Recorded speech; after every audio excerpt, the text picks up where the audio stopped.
Saya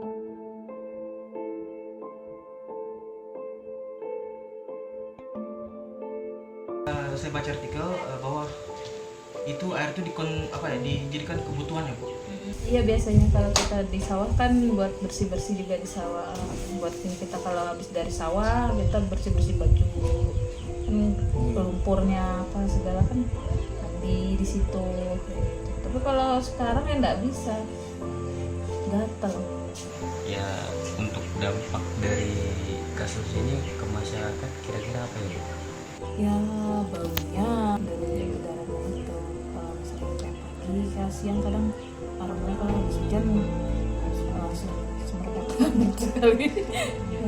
Jadi, upaya apa yang telah Bapak lakukan untuk mengatasi keluhan warga atas adanya limbah lindi ini? Untuk masalah ini,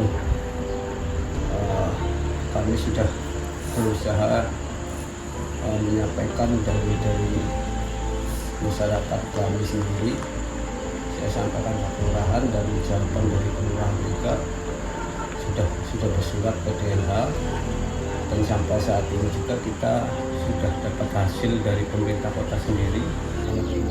Jadi Pak, sebelum ada penggalian tambang itu sampai sekarang air PDAM itu tidak pernah masuk ya Pak? Oh, kalau dari PDAM sendiri baru-baru aja sih, kurang lebih berapa tahun ya? Mungkin kalau 3-4 tahunan ada sudah. Kalau air yang dano kegiatan ekstambang ini ya dari sekitar tahun 2000 berapa gitu, entah 2002 atau 2003 kan juga belum tahu persis tuh. Bagaimana sih tanggapan dari pemerintah lurah di sini? Berdasarkan pengaduan masyarakat, kami respon sekali. Kami menanggapinya karena permasalahan limbah ini kan terlalu harus ditangani secara detail ya. Takutnya nanti awal-awalnya sih sebenarnya limbahnya belum terlalu banyak yang masuk, tapi sudah ada indikasi pencemaran gitu kan. Untuk luas wilayah yang terdampak dari limbah ini tuh sampai mana aja ya kalau boleh tahu?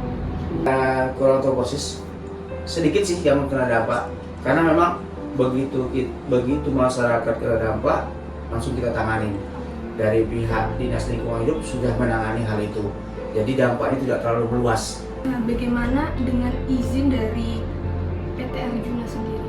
Ya, kalau Arjuna kan sudah pada saat itu tidak ada operasi lagi, hanya bekas tambangnya saja. Malah informasinya tambang yang ada itu masyarakat gunakan untuk pembuangan sampah.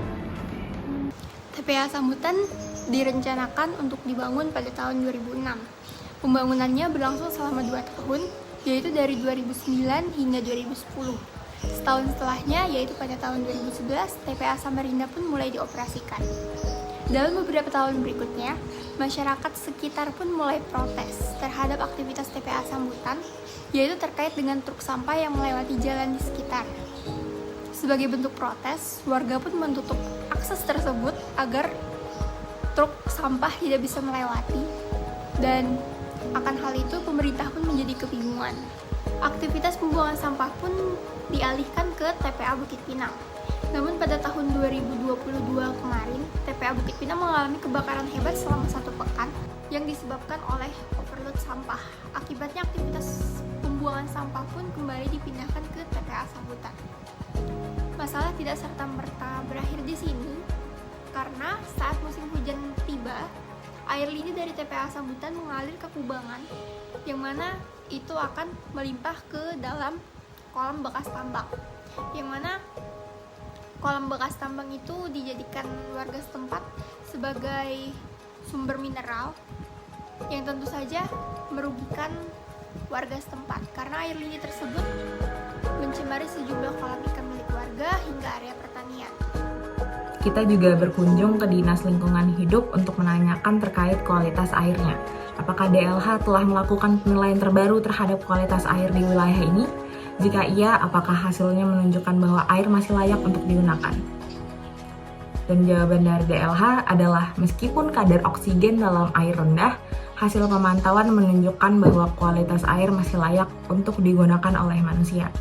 Namun, kondisi ini tidak ideal untuk kehidupan perikanan. Oleh karena itu, DLH berencana untuk memperbaiki fasilitas IPAL, yaitu instalasi pengolahan air limbah, guna meningkatkan kualitas air secara keseluruhan. Langkah ini diharapkan dapat memperbaiki kondisi kadar oksigen dan menjaga keseimbangan ekosistem air yang lebih baik untuk mendukung kehidupan akuatik secara keseluruhan. Undang-Undang Dasar Negara Republik Indonesia tahun 1945 pada pasal 28H menyatakan bahwa setiap orang berhak untuk hidup sejahtera lahir dan batin, bertempat tinggal, dan mendapatkan lingkungan hidup yang baik dan sehat, serta memperoleh pelayanan kesehatan. Hal ini mencakup perlindungan terhadap lingkungan hidup agar tetap bersih dan sehat, termasuk akses terhadap air bersih yang merupakan kebutuhan pokok bagi semua kehidupan manusia dan makhluk hidup lainnya. TPA yang ada di Makroman menunjukkan bagaimana hak atas lingkungan hidup bersih yang dijamin oleh pasal 28H masih belum terpenuhi. Sebelum adanya TPA tersebut, lingkungan di Makroman ini berada dalam kondisi yang baik. Namun setelah TPA dipindahkan, terjadi pencemaran limbah lindi akibat alat yang rusak yang pada gilirannya merugikan masyarakat dengan membuat air aliran dari sawah tidak dapat digunakan. Pencemaran limbah lindi ini tidak hanya merugikan masyarakat secara langsung dengan mengganggu akses terhadap air bersihnya, tetapi juga melanggar hak asasi manusia yang diatur oleh pasal 28H.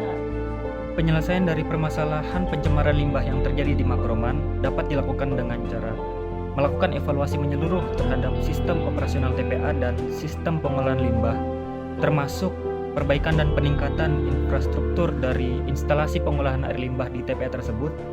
Hal ini dilakukan dengan cara melibatkan masyarakat dalam proses pengambilan keputusan agar hak atas lingkungan hidup yang bersih dan sehat sebagaimana diamanatkan oleh pasal 28H Undang-Undang Dasar Negara Republik Indonesia tahun 1945 dapat diwujudkan bagi semua orang tanpa merugikan keberlangsungan lingkungan.